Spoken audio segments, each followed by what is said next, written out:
Hoje nós vamos falar de uma treta que começou no céu, e acontece na terra e vai terminar no futuro. Então, se liga aí e roda a vinheta.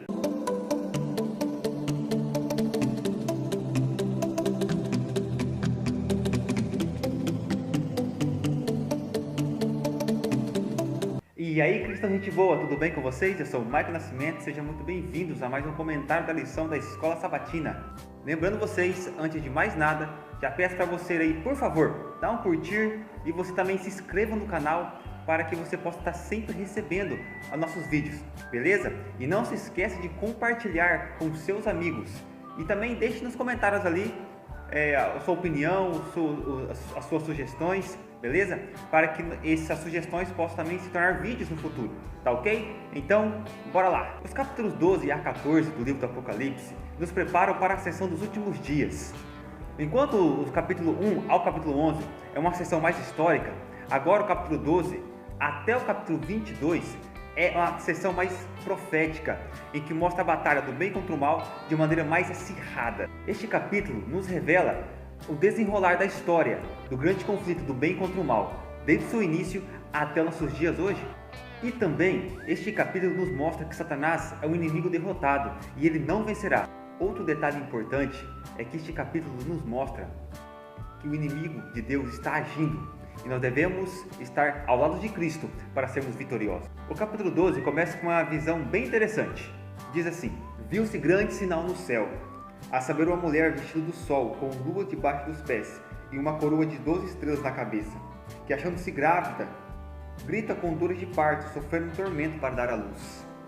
Viu-se também outro sinal no céu, eis um dragão grande, vermelho, com 7 cabeças, 10 chifres, e nas cabeças 7 diademas. A sua cauda arrastava a terça parte das estrelas do céu, as quais lançou para a terra. O dragão se deteve em frente da mulher, que estava para dar à luz, a fim de devorar o filho quando nascesse. Nasceu depois um filho varão, que há de reger todas as nações com cetro de ferro, e o seu filho foi arrebatado para o trono de Deus. Muito bem, o que João vê nessa visão? Ele olha e vê uma mulher. Na Bíblia, mulher é símbolo do povo de Deus. Uma mulher pura representa os cristãos fiéis, enquanto uma mulher impura simboliza os cristãos infiéis. A mulher do capítulo 12 simboliza primeiramente o povo de Israel, a quem o Messias veio. Nos versos 13 ao 17, ela representa a igreja verdadeira, que dá a luz ao remanescente no tempo do fim. A Bíblia diz que essa mulher era vestida do sol. O que significa isso? Não sei. Calma, que eu vou te explicar. De acordo com Malaquias 4, verso 2, o sol simboliza a justiça de Cristo. Ele é a luz do mundo e seu povo deve refletir a luz do seu caráter amoroso. E a lua, o que simboliza? A lua é um luzeiro menor que reflete a luz do sol, ou seja, aponta para as promessas do Antigo Testamento, que simbolizavam a Cristo. João agora também vê outro sinal no céu. Ele vê um dragão vermelho. Não é difícil identificar esse dragão no livro do Apocalipse. A Bíblia diz que ele é a antiga serpente, diabo e Satanás, ou seja, o grande inimigo do povo de Deus, o grande inimigo de Cristo, o seu arqui-inimigo. A cauda com que ele arrasta as estrelas do céu simboliza o meio que ele engana as pessoas. Como assim ele enganou terça parte das estrelas, ou seja, uma terça parte dos anjos? Estes anjos são demônios caídos que hoje auxiliam Satanás na destruição do povo de Deus e tentam impedir que muitas pessoas alcancem a salvação. Diz o texto bíblico que o dragão tinha 7 cabeças e 10 chifres. O que significa isso? Não sei. Calma, eu vou te explicar. Nós vamos entrar em mais detalhes nos próximos estudos, mas isso simboliza os agentes usados por Satanás neste mundo para cumprir os seus propósitos. Temos, por exemplo, Roma pagã e também o Espiritismo. Mas eu não vou entrar em detalhes agora. Como eu disse, nós vamos estudar mais para frente, mais a fundo, esses assuntos. Então, não se esqueça de se inscrever no canal, beleza? Quando lemos capítulo 12, verso 9, percebemos que Satanás é chamado de dragão, a antiga serpente que se chama diabo e Satanás. Quando você compara essa expressão, a antiga serpente, o que vem à sua mente? Com certeza, você deve se lembrar de Gênesis capítulo 3, verso 15, em que Deus promete que o descendente da mulher iria esmagar a cabeça da serpente. E também a serpente iria ferir o calcanhar da mulher. E as suas descendências iam guerrear por toda a história. Isso mostra que desde o princípio, Satanás já estava espreita, esperando o Messias nascer. Pense comigo, desde Gênesis capítulo 3, verso 15, Satanás estava aguardando o Messias nascer para que ele pudesse destruí-lo. Porque diz o capítulo 12 de Apocalipse que o dragão estava bem na frente da mulher, esperando o bebê nascer para que ele pudesse destruir o bebê. Então, desde Gênesis 3, verso 15, nós encontramos Satanás esperando Cristo nascer. Mas ele é frustrado, sabe por quê? Porque diz o texto que ele é levado ao trono de Deus. Ou seja, Satanás foi derrotado. Na cruz, Satanás perdeu. Na cruz, Satanás foi totalmente humilhado. E o reino agora passou-se para Cristo. O texto continua, e agora o texto apresenta uma batalha no céu.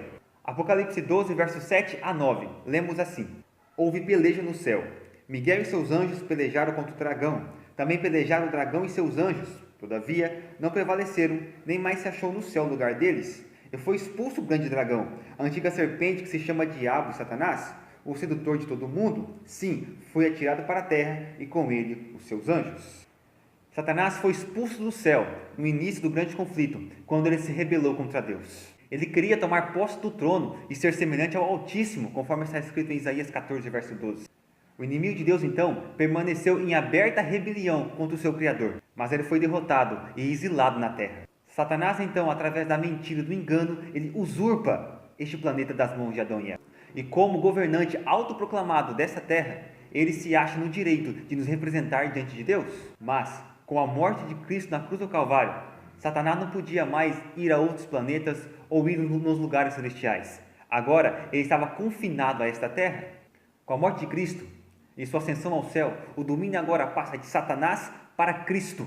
E Cristo agora é o governante legítimo dessa terra e não mais Satanás. Com esse juízo sobre Satanás, veio a autoridade, a salvação, o poder do seu Cristo.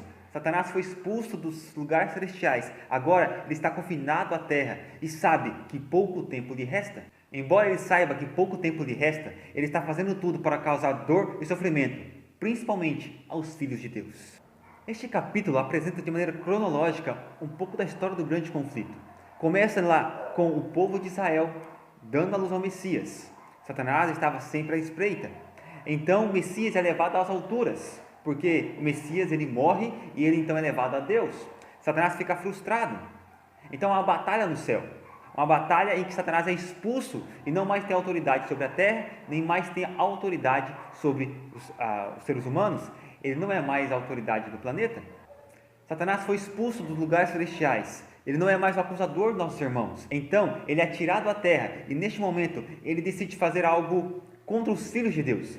Já que ele não pode mais atacar a Cristo, atacar a Deus, agora ele vai fazer o quê? Tentar causar dor e sofrimento aos filhos de Deus. Porque quando você causa dor a um filho, você está indiretamente machucando a um pai. Então Satanás decide empenhar todos os seus esforços numa perseguição contra o povo de Deus. Capítulo 12, versos 13 e 14, lemos assim: Quando, pois, o dragão percebeu que foi atirado para a terra, perseguiu a mulher que dera luz ao filho varão. E foram dadas a mulheres 2 asas da grande águia, para que voasse até o deserto, ao lugar aonde Deus havia preparado durante um tempo, 2 tempos e metade de um tempo, fora da vista da serpente. Você percebeu? Satanás está irado agora e neste momento ele se empenha para perseguir a mulher, ou seja, o povo de Deus. E durante muito tempo, diz a Bíblia, 1 tempo, 2 tempos, metade de um tempo, ou seja, 1260 dias, que é 1260 anos. Então, durante esse período, Satanás perseguiu de maneira ferrenha a igreja de Deus, que permaneceu pura. Ele tentou destruir a igreja através da perseguição, mas diz a Bíblia que Deus deu asas de águia para essa mulher. Isso seja, Deus estava protegendo para que ela não fosse destruída por Satanás. A perseguição contra o povo de Deus começou desde o início do cristianismo, mas esse período mencionado aqui, de 1 tempo, 2 tempos e metade de um tempo, corresponde ao ano 538 ao ano de 1798, quando a Igreja Católica, que era a igreja dominante na época, fez uma ferrenha perseguição contra todos os fiéis cristãos que não adoravam os dogmas da igreja. Durante esse período, diz a Bíblia, o dragão fez arrojar da sua boca águas como torrentes para tentar destruir a mulher. O que significa isso? águas em profecias significa povos, multidões, nações e línguas, Roma enviou exércitos e nações para poder tentar destruir o povo de Deus. Diz a Bíblia que próximo ao tempo do fim, a terra engoliu o rio e dessa maneira salvou a mulher da perseguição. Essa provisão indica o refúgio que os Estados Unidos proporcionou à igreja perseguida. Com a sua liberdade religiosa e de consciência, um país, uma igreja sem rei e sem papa, proporcionando liberdade a todos. Só que Satanás ainda não desistiu. Ele continua atacando o povo de Deus. Veja só o que está escrito em Apocalipse 12, verso 17. Irou-se o dragão contra a mulher e foi pelejar com os restantes da sua descendência, os que guardam o mandamento de Deus e têm o testemunho de Jesus, e se pôs em pé sobre a areia do mar. Agora diz a Bíblia que Satanás está muito irado, porque os seus planos foram todos frustrados. Ele não consegue destruir o povo de Deus. Então, ele agora empenha todos os seus esforços para destruir o remanescente. E esse remanescente é identificado como tendo duas características principais. Primeiro, eles guardam os mandamentos de Deus. E segundo, eles têm o testemunho de Jesus. Ou seja, o remanescente que vive no tempo do fim, ele guarda os mandamentos de Deus e tem o testemunho de Jesus. A igreja dos últimos dias tem essas características. Em Apocalipse 13, que nós vamos estudar na próxima lição, menciona que uma questão principal da batalha do grande conflito é a adoração. E é interessante notar que o que vai estar em jogo é os mandamentos de Deus. Se você não guarda os mandamentos de Deus, você receberá a marca da besta. Mas se você guarda os mandamentos de Deus, você receberá o selo de Deus. Enquanto as pessoas escolhem adorar a besta e a sua imagem, o povo de Deus, o remanescente fiel, escolhe adorar a Deus como seu Criador. Além disso, a segunda característica do povo de Deus no tempo do fim é que eles têm o testemunho de Jesus. De acordo com Apocalipse 19, verso 10, o testemunho de Jesus é o espírito de profecia. O Apocalipse mostra que no tempo do fim, o povo de Deus vai ter o espírito de profecia para guiá-los através desses tempos difíceis, visto que Satanás vai se empenhar ao máximo para enganar, destruir os filhos de Deus. Como adventistas do sétimo dia, cremos que esse remanescente que vive hoje no tempo do fim corresponde a esta igreja, pois nós procuramos guardar os mandamentos de Deus e também temos o espírito de profecia que foi manifestado na vida e no ministério de Ellen White. Satanás está irado com todo mundo, mas de uma maneira mais específica, diz a Bíblia, que ele está irado contra quem? Contra aqueles que guardam os mandamentos de Deus e têm o testemunho de Jesus. Do capítulo 12 ao capítulo 20, nós encontramos Satanás tentando atrair a lealdade das pessoas para ele. Ele usa poderes políticos, religiosos, pessoas influentes, para que ele possa então lançar as suas águas sobre a mente das pessoas e assim enganá-las. Diz a Bíblia também que ele engana através de sinais e prodígios, ou seja, milagres, curas, revelações. Nós precisamos ter a Bíblia como nossa única guia, pois ela vai nos ajudar a nos revelar as artimanhas do inimigo e não nos deixar enganar.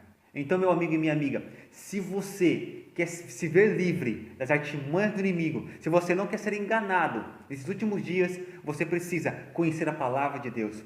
Você precisa cada dia estudar a Bíblia e aceitar constantemente o sangue de Cristo a seu favor e permanecer fiel até o fim, para que quando Ele voltar, eu e você possamos ir para o céu. Pense nisso e se prepare, pois um dia eu quero encontrar você no céu. Um detalhe, hein? Não se esqueça de curtir o vídeo, compartilhá-lo e se inscrever no canal, hein?